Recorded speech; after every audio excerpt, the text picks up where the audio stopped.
fourth volume of Exhibition Makers. This was a kind of a conversation series that we created when I came, because I find that people often are really unaware of, they just see the end product and they never see kind of how the sausage is being made and how we get to where you are ready for you to live the experience. And it's also a way for us in the museum to reach out to our colleagues who are doing amazing work in this community and highlight what they're doing, because we all have different communities that support us. We'd like it to be cross support for all the organizations in town. And so this platform has served, we've had the director of the Lotus Land, Beatrice Wood Center, the curator for photography, the curator for architecture, the SBMA, the lead prep for the SBMA Museum, Santa Barbara Art Museum. So we've had diverse voices talking about what they do and what their organizations do. So tonight's conversation, just to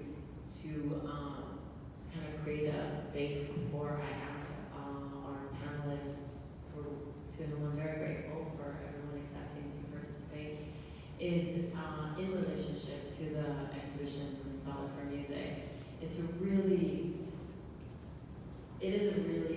really special exhibition, and every exhibition is special to those of us that are curators, but this one in particular, it's making us question our role as a curator, to look at music and performance and how you exhibit it in a museum context. And it's the beauty of imperfection and the perfection, because as musicians and performers, they're taught to be very perfect, and this is not a perfect setup. The 4 hours are dictated by their interaction with the audience. Sometimes there is no audience, how they live through that, what goes into the thinking, the transitions, the architectural context of the space and how that influences how we're presenting the exhibition here, as opposed to Bit to the Bit in Rotterdam, where they had several stories, 2 stories, I think 2 floors, where they were having a performance. So I thought that this would be gorgeous, and dance is something that I have to say I'm very partial to. I think dance is beautiful. We have such a rich community in Santa Barbara. I discovered upon moving here. Nanette was one of the first people I met, and does some beautiful projects. So it's about highlighting and then having a kind of a conversation. And Pauline is special. She is in the ensemble and plays the violin. But I have to tell this anecdote, and Pauline's gonna be so sick of me telling this anecdote over the rest of my life. But Pauline's audition, when Pauline auditioned, we had to do it in Los Angeles, and I really wanted to see her before I took a trip.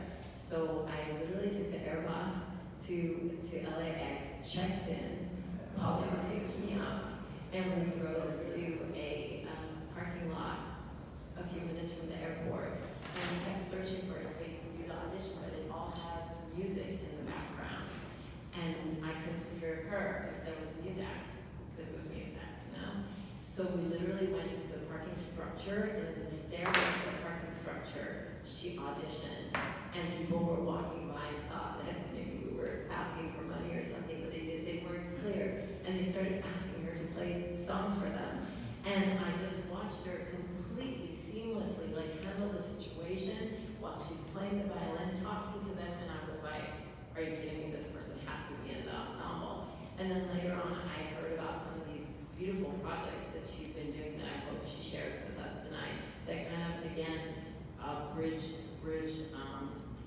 performance, art, music. And then we have members of our ensemble coming in and out. This conversation includes all of you, and you're welcome to be as active as you can. With that, I want to share with you how privileged I feel as a curator and as a director of this museum, that we have this ensemble and that we were able to put on this exhibition. It truly is one of the most beautiful moments in my professional career, to come to work and hear music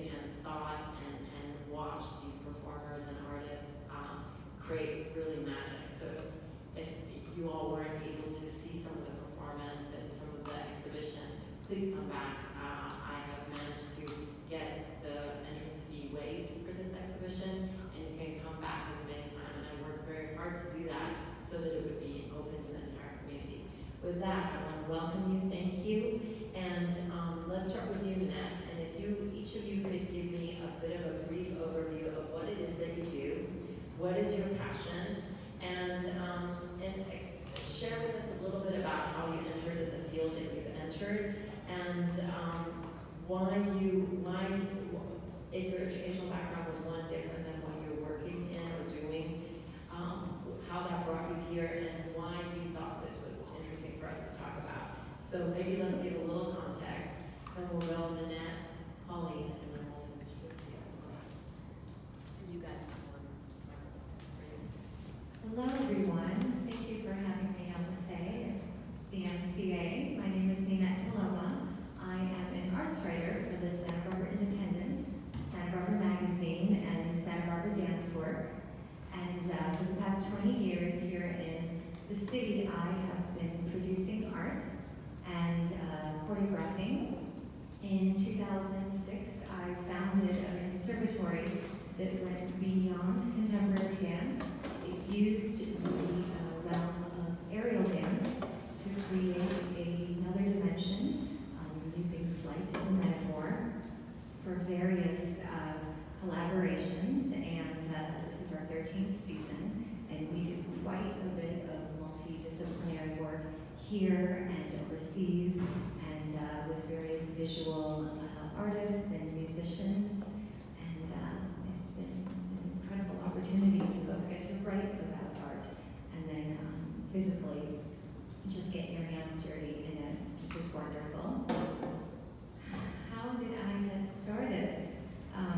Well, I am originally from Chicago, and I was born and raised there at a time when the city was really looking to broaden their educational programming and how they could really better engage students really in the realm of the arts, and kind of using the city as a teaching mechanism. So I happened to be at the right place at the right time. It was the mid-'80s, and I spent, for about 12 years, I spent 2 days of the week in the classroom, and the rest of the time all over the city of Chicago. So my art class was at the Art Institute, and my music class was at Orchestra Hall. And it was an incredible opportunity to feel not at all confined to my educational experience. Space plays a very big part of that.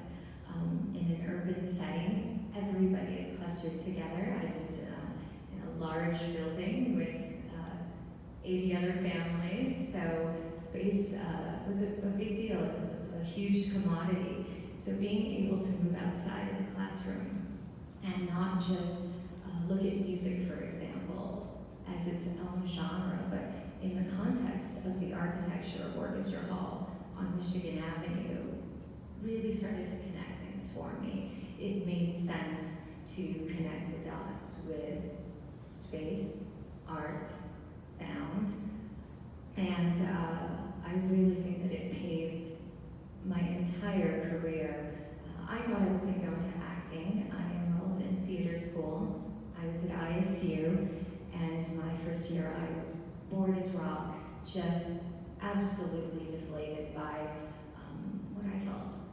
It just felt not at all an authentic experience for expression. I had just come off this incredible experience in the city, so to go out to the farmland and have a completely different experience was difficult.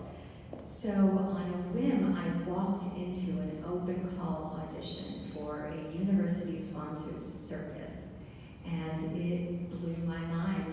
It was everything that I didn't know I wanted, and it was all under one big roof.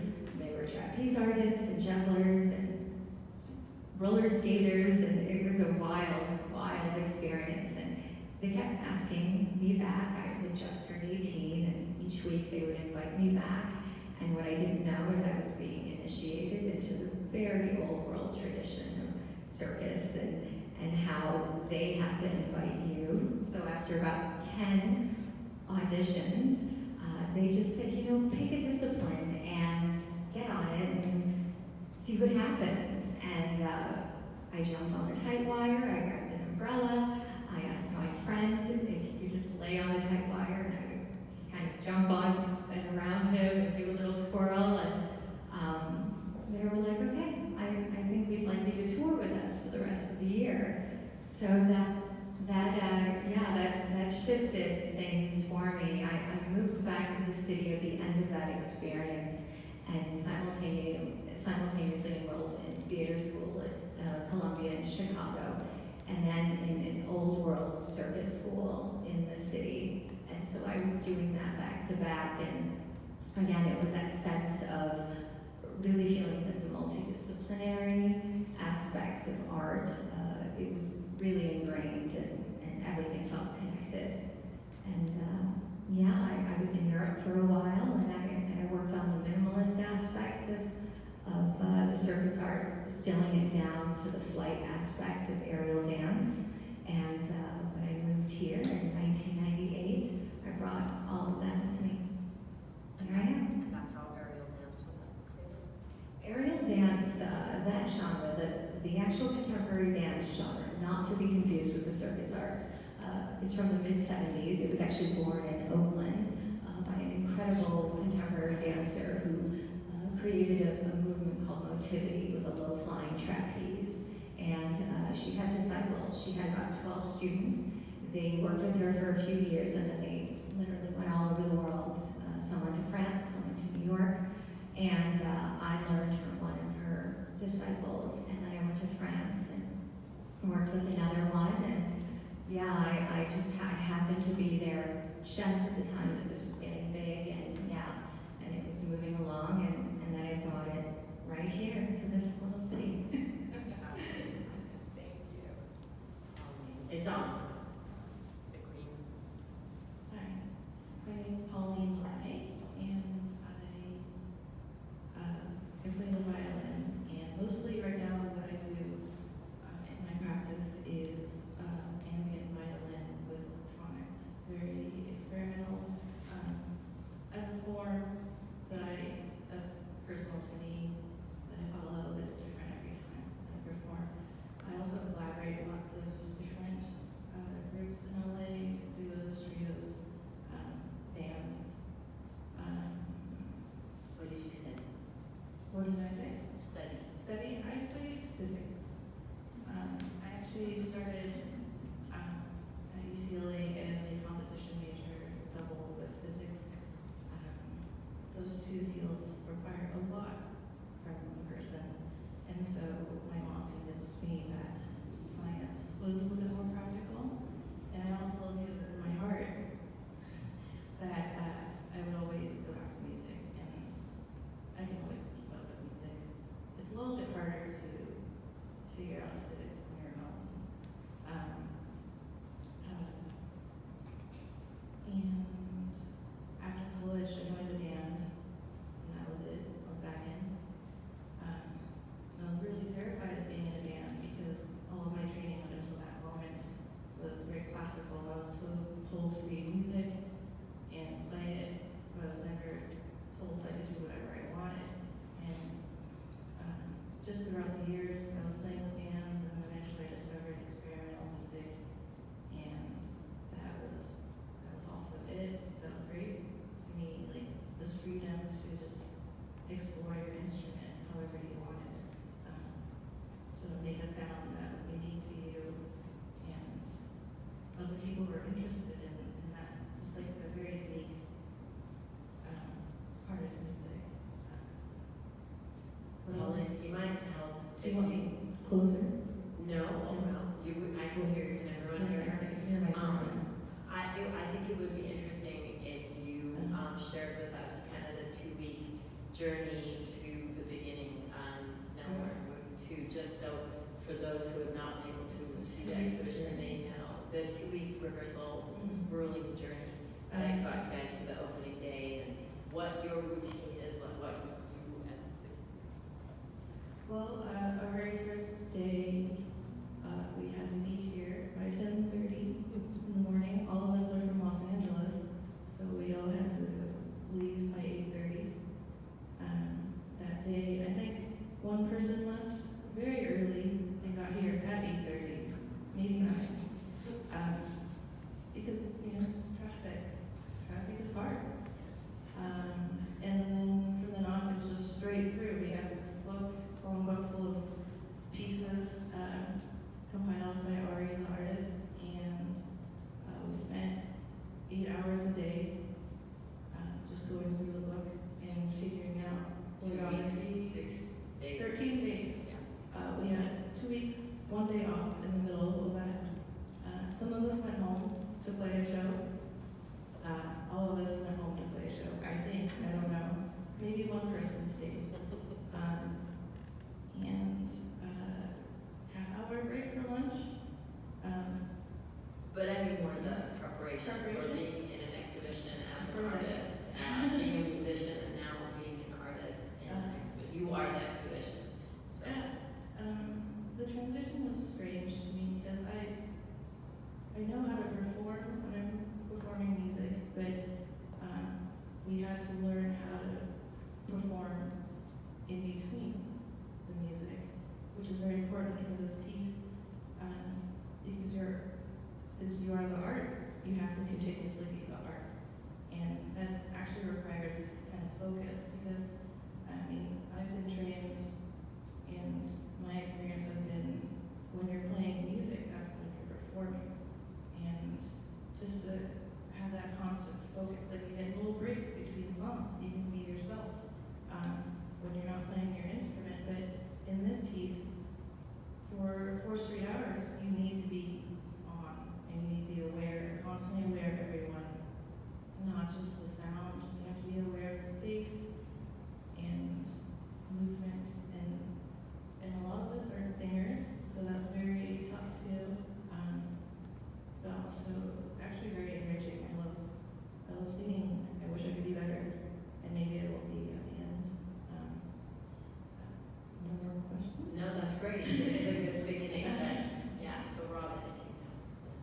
So Robin, share with us a little bit. I mean, you and I have had some conversations, and I called Robin this morning because I thought he had not read my message, and yeah, because I had a really enriching conversation with Mika Eichner, who's the ensemble leader, and we do a debrief every week, and it goes between an hour and 3 hours, and she was talking about how the ensemble was working together to make the transition smoother, and why the architecture was creating challenges. And so I had to call, and I was like, Robin, you need to talk to Mika, because this is really a factor that is, and as a curator, I think there was learned lessons for me. If I were to be invited to curate consult for music elsewhere, I would probably tweak a couple of things. So where I thought I didn't want any walls and I wanted chorus walls because I wanted people to hear the music before they physically saw musicians, I now realize that they actually need spaces that divide them so that they can disappear and not be in each other's sight and play something and then come back together again. So that leads to space in you. Tell us first about you, then. Well, compared to people in Flankline, I'm pretty boring. I just make buildings.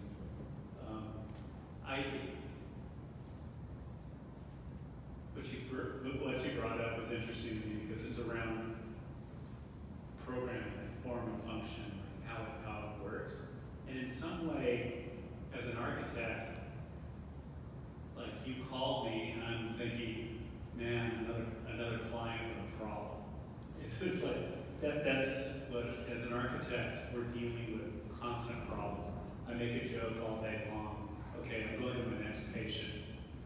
Because it's project after project, which is essentially problem after problem after problem, and that's my job. But they're interesting problems. That's the good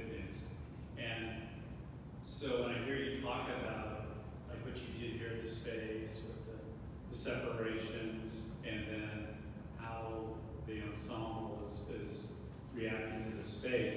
I find that pretty interesting, obviously, because constant part of my practice, and I have a lot of help, by the way. I have a lot of people here tonight. Appreciate that. We'll talk about that in a second. Constant interaction with the users of the building, right? And how it works, and you have to listen, and then you have to then push back, and it's this constant push and pull. And one of the interesting things about what this, how you curated this, how RA conceptualized this, from my standpoint, is that the ensemble kind of has to deal with the building. You know, that these aren't buildings purpose-built for, we'll get into this more, but these buildings weren't built for musical ensemble to play 4 or 5 hours a day. Just nobody ever thought about that. And I think, frankly, that's one of the most interesting things about this whole piece and this whole endeavor. So, in my practice, by the way, I practice here in Santa Barbara. I don't do any houses with pretty little red tiles and white plaster walls, though I love that kind of architecture. There's 75 other architects in the phone book who could do that. We really try to push the language of architecture. You talk about the passion of what we're doing. I'm interested in pushing cross-disciplinary. I started out my undergraduate, I was an art major, painting and drawing. I thought I was going to go do my MFA. And I got derailed by some really good art historian theorists at UCSB. I went to UCSB as an undergrad, and convinced me to go and get my master's in architecture. To that point, I was on my way to trying to make pretty pictures of the Donaldson gallery. But all along through the practice, we're always trying to push it.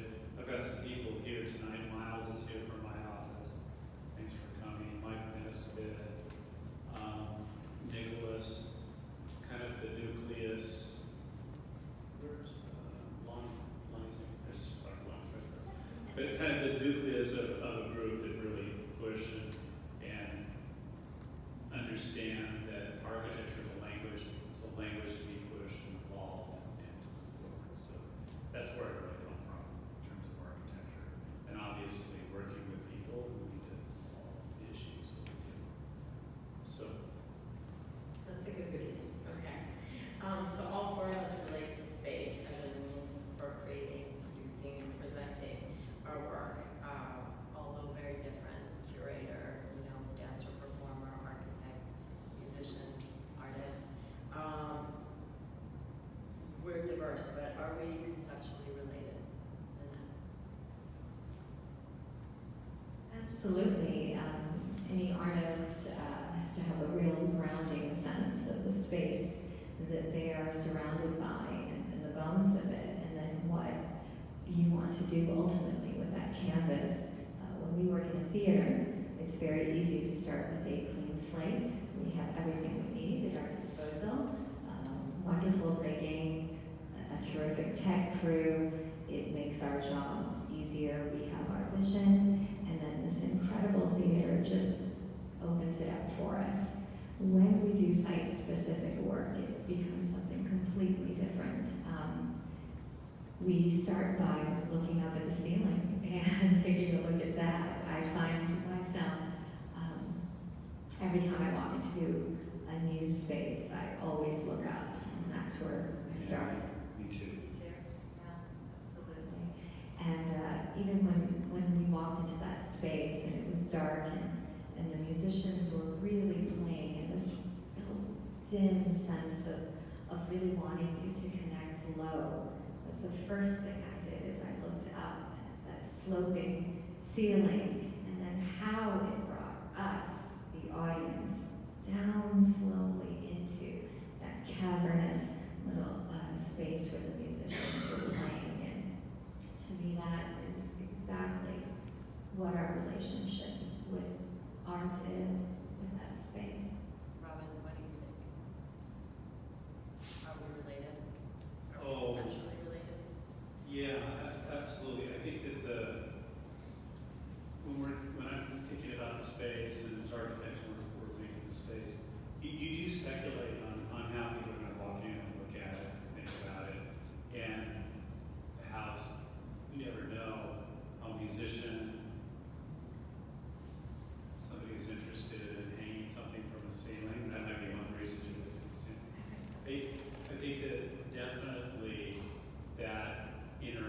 typically, I'm looking at it from a functional and maybe light standpoint and things like that that I'm interested in terms of the space.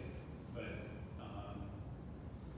Alex knows I have this whole thing about ceilings, groups in particular, about how ugly they are, but also how wonderfully functional they are, and also how unintentional. But that's another subject. Colin, maybe when you answer, talk about seance, which is the piece that happened in that room, and in particular, like, it would be nice, like, to shed some light on some of the particular pieces, and why do you all go to do seance there? Well, sound needs good space. It needs good acoustics. In my own practice, I actually, my set changes, my performance changes depending on what space I'm in, and how resonant it is, because I rely a lot on feedback from the room. And seance, we just all naturally want to be in there because it could be very dark, but also it's the best sounding room in this entire museum. It just has beautiful reverb. I like to go in there during singing pieces to feel better about myself. And I like to tune in there. It just sounds very nice. Every space is very related to, to music and to movement. And just bodies in general, in a space changes how it sounds. Have you worked, for instance, with movement? Like, have you worked in a piece where there was dance or? Well, movement, definitely. I worked in a piece called Skaters 4, where we had 5 deaf skateboarders. There's actually only 10 professional deaf skateboarders in the United States, and we had 5 of them in Lincoln Heights Park.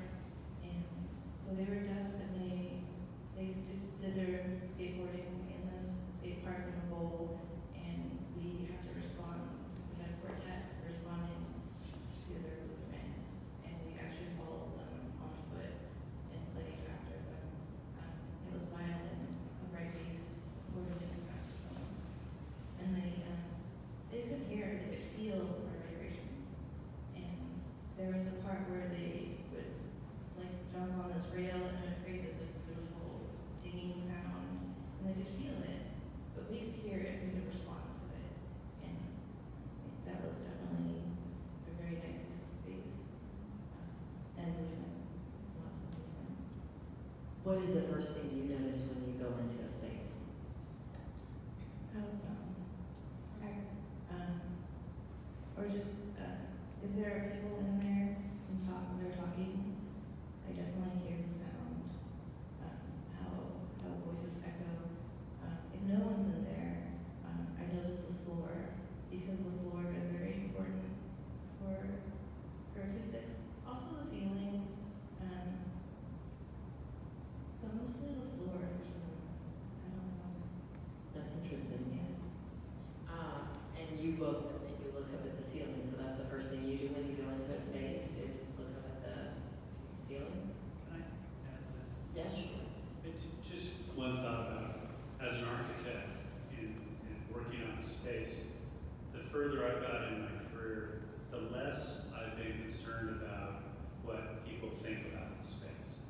So, and what I mean by that is that I can't anticipate what's going to happen, who's going to walk in, but hopefully you create a space that works on so many different levels, and that as an architect you have to kind of be able to synthesize what it is, so that a musician, a dancer, a mathematician, somebody comes into the space and there's something they can grab, which you can never anticipate, and that's where form starts to assert itself over function. And I think Ari's wrestling with that to some degree with the Kunsthalle and the music in these spaces. They're wrestling with it. The ensemble is wrestling with it. It's an interesting. Yeah, Ari's introduced the notion, Yeah. but it's the ensemble that has to do the hard work. Which is why it's a very generous recognition of the this show succeeds and fails on the strength of the ensemble and how the ensemble takes on that challenge. And so the beauty of this exhibition, and yes, I'm plugging it again, is that if you come in the initial weeks to see it, it will be a completely different exhibition by the end of the 6 weeks, because every week it's being tweaked to kind of reach that perfect and perfect. Are there instances in your work that you can speak to that perfect working? Certainly could be for architecture, but there are elements of imperfection that ended up creating beauty. But maybe can you talk a little about the imperfect perfect? Absolutely. I think as a dancer you learn early on that you work within a series of compromises, spatial compromise and audience compromise. And just recently we did an incredible collaboration with Opera Santa Barbara for the Granada Theater's gala, where we were tasked to create a piece against the backdrop of this beautiful aria that one of the singers was going to perform way down, actually up, I should say, in the box, and we would be on stage. And so that spatial disconnect shifted everything for how we were going to approach this work. There was also the challenge of the audience actually being invited onto the stage for the performance and literally surrounding the performers with no more than just a couple of planters, maybe around to kind of give a sort of border. And so under ideal conditions, you would be able to have all the space that you wanted and exactly what you wanted. And yet I always feel that it's in those little moments of what we refer to as imperfection. You've got all of these things to work with that I think is where beauty lies. Because I found myself choreographing a quiet, intimate fabrics piece that moved in a much more vertical way, much less horizontal, where when the dancer came down and just moved a little bit, she was able to connect with the audience right away. So that intimacy played. And then there was that sense of the singer, that sound just traveled. It bounced off the audience, the performer, and there was a sense of communication without any words between the artist and the performer in a way that we had never experienced, because the singer was literally singing to us and we were performing for her as well as the audience. It was a gorgeous, completely imperfect performance, and we really enjoyed it. Yes, that's nice. Robin? The imperfect perfect. And what you do.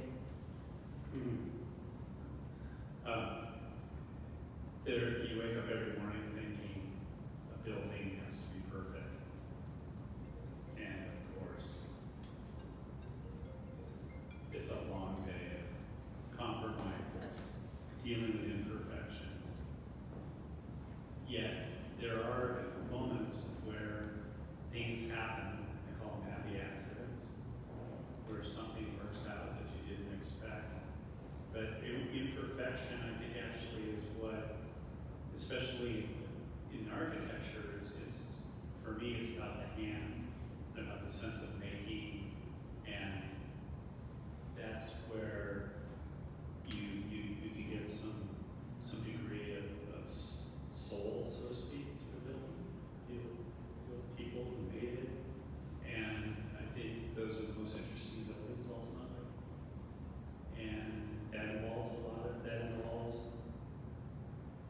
sometimes perfection as an aspiration. Really, it's actually imperfect. But it's the imperfections. It's like this floor. You look at the floor. It's got cracks. But it has a personality. And that's why people, I think, are in love with concrete floors. You know, it's not perfect.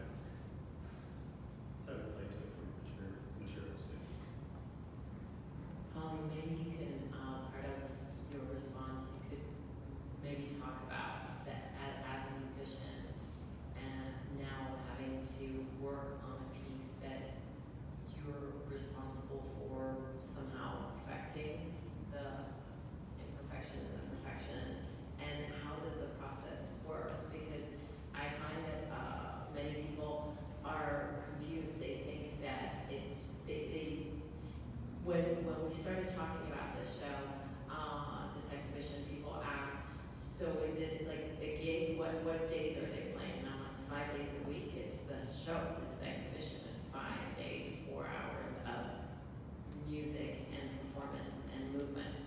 And until people live it, they really don't know what we're talking about. Maybe you have a more beautiful way of putting it, having, since you are the art, but maybe talk a little bit about that and what it means for you from your perspective.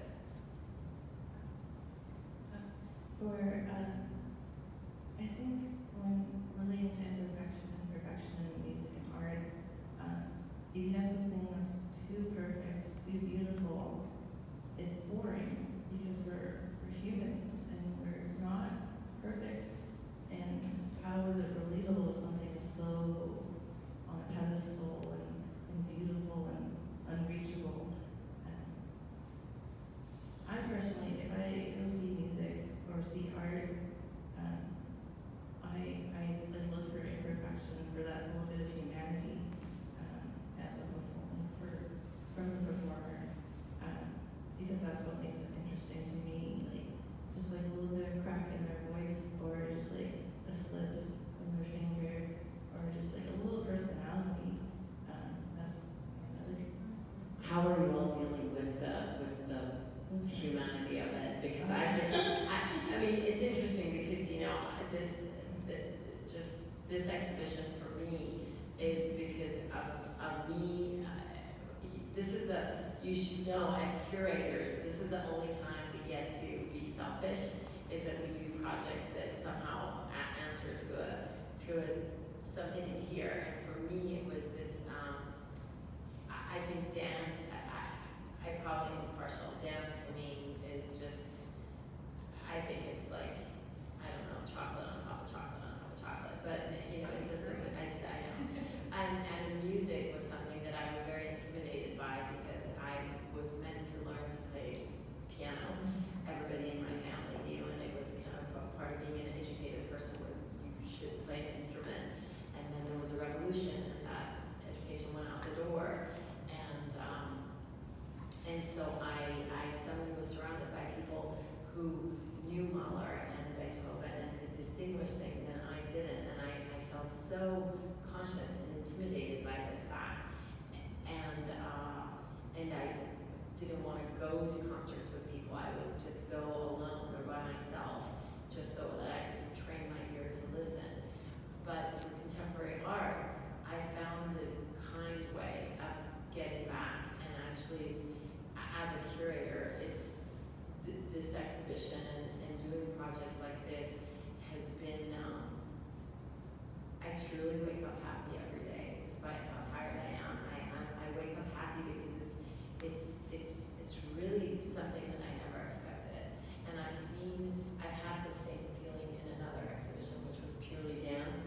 It was Anne-Theresa Kirchmacher in Wiel's Museum in Brussels, which this museum I look up to so much, and the director and the curator. They did a 14-hour dance exhibition that just for 6 weeks was dance, and you could come and go, and dancers were all around you. But how do you relate to it? Because I can hear, I've learned by listening to you all when the humanity comes out. Like I hear the imperfections, but not because I have knowledge, but because I've spent now time, and I watch you guys, and I look at you all, I read you guys. That's how I can tell when something is not We going. just have to keep going. We Yeah. can't stop.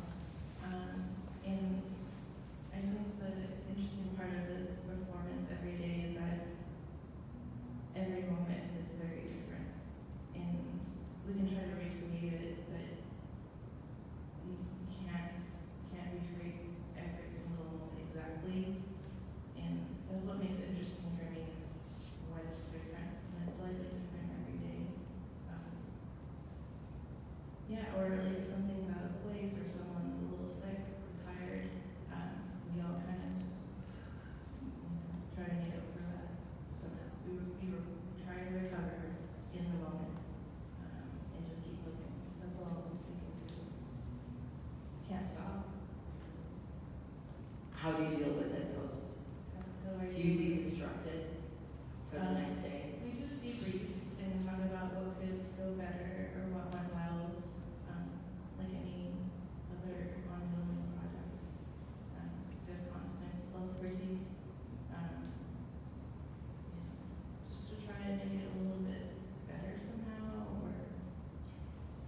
how do you deal with it when there is little or no audience in the space? How does that affect how you I'm fine, perform? I'm totally fine personally. I just enjoy the moment as it is. But it is a challenge. It is a challenge sometimes, but actually I don't really care if anyone's around. I'm maybe one of the I think you're few unique, people, yeah. Because I can still appreciate like what's happening. Okay. Nanette and Robin, maybe you guys could share a little bit about how you interact with your audience. I mean, yours on an individual level, like a client, or in the greater context of once something is open to people feeling it and living it, so that moment where, in your case, something that you've built, people start interacting with it. How do you deal with that? And in your case, you know, when you choreographed, you've created the piece, and it starts in such a personal space and it becomes such a public. I find that all our professions really start in such a personal place. You're creating, you're composing in like privacy, and then what we put forth is so public and open to criticism and judgment and observation. How do you all deal with that? Paulina, you said something at the very beginning that really struck me with regards to even when people think you are improvising, that it really isn't, that you're very focused and aware of your surroundings and sound and what's happening. And movement is exactly the same way. You can't be precious about producing work because it can be very intimate and very insular when it's you and the artist, and you're working with very intimate storylines and with bodies, very different and unique bodies. And once all of that is over, you just let it go. And you literally have to let it go, because once it has an audience, it becomes something completely different. The interpretations, the reactions, places where I wouldn't even think might get a reaction, get the most reaction. Some days something really hits somebody, and then other days a completely different aspect people are really speaking about. It is fascinating, and I think one of the most rewarding aspects of creating and producing art is the complete and utter unpredictability of bringing an audience into it, no matter how small or large. I'm imagining a big bleacher full of people cheering from a building when I'm done. Doesn't quite work that way. Architecture is a weird sport.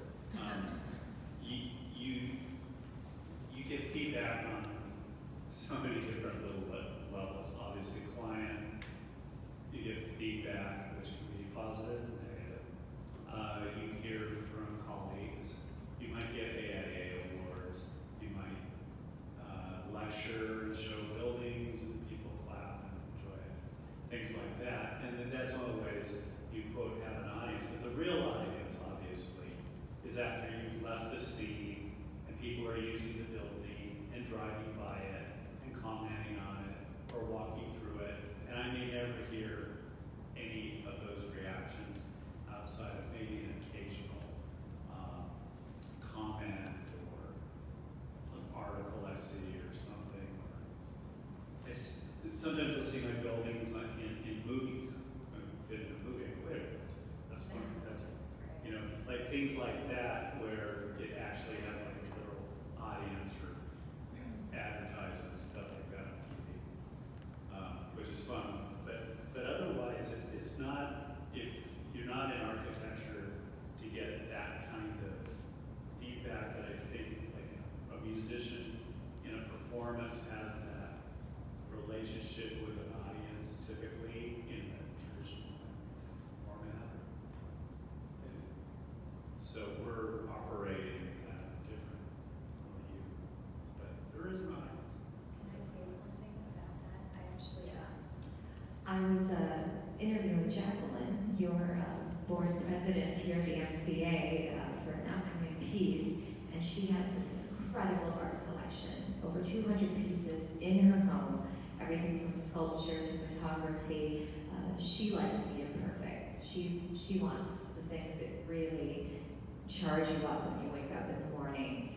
And she was telling me a story about a building that she loves in Texas that has sat in has an austere look to it, and there's this little area in the center that people tend to just kind of brush back and forth. They just walk by it. And she decided to commission a piece of work in the center of that space. And took a long time, chose that piece, and she said she loves to go there every time she's in Texas and just sit there and watch people walk through that space and then see how they react and their experience, because space and art are colliding in your everyday. And how does that rub you? And that's, I think, in the crux of your art, really. How does your work rub people on an everyday, as opposed to as this like lovely audience on stage and the nitty gritty? Yeah, I agree. I get that one. I'll tell you. I'm curious to hear you talk about how this exhibition, this work has changed the way you approach your work, or it hasn't, or how you relate to space and the new context of, though you are one of the only ensemble members I recall from the auditions that have been doing this border artistic music projects, contemporary art projects, shall we say, that incorporate music and movement, but most have not, most have never been. So now it's, if you think historically, a museum is not a space where we think we're gonna listen to music, which is why it acoustically is not built for one. However, when I build a museum, we build this museum, the day, God willing, it happens, we will make sure that it's acoustically, also we will make sure of that, because it is important. But how has that changed in you? How does this work in all its different ways? Like from having an exhibition that is fully music, truly music, not like an installation that gets activated once every few weeks, but a true music exhibition. Well, my awareness of space has changed and how I move in it. Because before I would just think about how the sound fills the space, and I would think about, I would think about my presence in the space, but not necessarily moving in the space, because when I perform, I don't change positions in any way. Maybe if I'm on the stage, I'll move a little bit, but you're still in this like confined area. You're not thinking about like where am I going to go to next?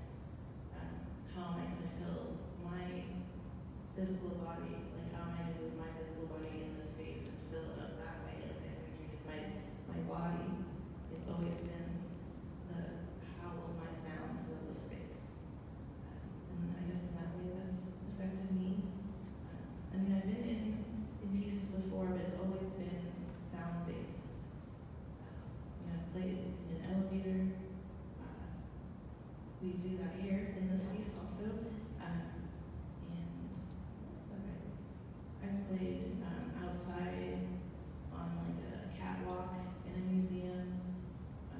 And that was very interesting. Like I tried everyone in that piece. There were 9 of us, and we were all throughout the Getty, each doing. It was a timed performance. We had to look at our phones, and we had to display different motifs at different times. And I could see one person. I could see and hear one person, and I couldn't no one else. So I just had to play as loudly as I could. So. Maybe you could talk a little bit about how the architecture has impacted the decision-making process around the spaces. And I could go on for a long time, but I promise I won't because I'm curious about these things. But I'll ask that and then open it up to you all, asking a couple of questions if you're brave enough to do it. If not, I have a couple more. But how have you all been dealing with the challenge of that? And then how would it have affected had we had a dancer with us? Because I did audition dancers. Constanza and I looked at a lot of those that did do it, but it was determined that maybe the dynamics, people would misunderstand they would create a hierarchy, whether the ensemble was playing for the dancer or the dancer was, so it would confuse people, and that's what led to us keeping it purely with music and movement by the ensemble members. I feel like the main concern with this space is that each piece has to have a clear area. When we move piece to piece, it has to be clear that we're changing. And since it's such a small space, it can only move so many feet. But to solve that problem, we just change our configuration a little bit, or we definitely use the alcove a lot in the little room. Another challenge is sound. Definitely sound lead. It's not possible, like, you have something loud in here and you have something quiet there. It's conceptually very interesting that there's someone in the corner being very quiet. But sound-wise, it's very, those are the main problems. Robin, music and architecture, there's so much has been written about the similarities, rhythm, texture, harmony, proportion. Does music or dance influence the way, has it ever been something that you've considered when you're building a place? I mean, I know for your project in Santa Barbara that I'm close to, art, and that's all part of its DNA, so you have to think of how to allow the artworks to breathe, but what about music and dance? Well, there's been a lot of, there's the saying, I forget who said it, in classical architecture, being frozen music. There's that term, probably everybody's heard that. And obviously that has to do with the rhythm of structure, ornamentation, side structure, and so on. It's occurred, first of all, music is part of our studio and our working atmosphere. And I found that working with music it helps.